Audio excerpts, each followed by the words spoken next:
পুরো বাংলাদেশে এই বিচার ব্যবস্থাটি আর কোনো রাজনৈতিক আদর্শের ভিত্তিতে নয়, আর কোনো দলাদলির ভিত্তিতে নয়, কিংবা আর কোনো মতাদর্শের ভিত্তিতে নয়, বরং যেটি সত্য, যেটি ন্যায়সঙ্গত এবং যেটি আইনগতভাবে ঠিক, সেটির ভিত্তিতে বাংলাদেশের বিচার ব্যবস্থা চলবে এবং পুরো বাংলাদেশের বিচার ব্যবস্থার উপরে বাংলাদেশের মানুষের আস্থা ফিরে আসবে। রাষ্ট্র সংস্কারের কাজ এখন শুরু হয়েছে। রাষ্ট্র সংস্কার পূর্ণাঙ্গ না হওয়া পর্যন্ত আমরা এই অন্তর্বর্তীকালীন সরকারের সবসময় তাদের কাছেও আমরা একটা প্রেশার গ্রুপ হিসাবে আমরা কাজ করে যাব। আমরা চেষ্টা করব মানুষের আস্থা এই প্রশাসনের উপর দ্রুত কিভাবে স্থাপন করা যায়, সেটার জন্য এমন কিছু ইস্যুতে কাজ করা যেখানে মানুষ দৃশ্যমান কিছু ফল দেখতে পাবে। সকল ক্ষেত্রের জন্য সুশাসন, জবাবদিহিতা ও স্বচ্ছতা নিশ্চিত করার জন্য প্রশাসনিক কিছু ব্যবস্থা আমরা গ্রহণ করব।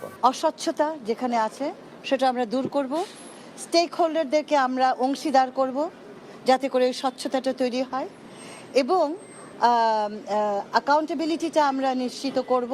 সেখানে এদের কি মনিটরিং মেকানিজম আছে আমি এটা বুঝবো, প্রয়োজন হলে আমরা নতুন মনিটরিং মেকানিজম অন্তর্ভুক্ত করব।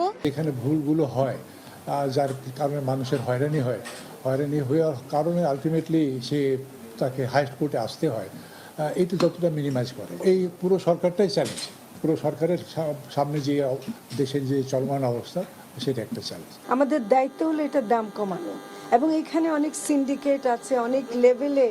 যেমন আমি একটা জায়গায় শুনছি যে শুধু চাঁদাবাজির কারণে দাম বেড়ে যায়। তো আমার মনে হয় যে সেই সব জায়গায় কিন্তু একটা মন্ত্রণালয় একা কাজ করতে পারবে না, এটা পরিকল্পনা মন্ত্রণালয়, অর্থ মন্ত্রণালয় সবাই মিলে করতে হবে।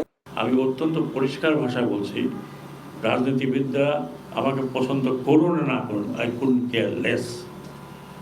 এখন রাজনীতি করা এদেশে অনেক ডিফিকাল্ট হবে।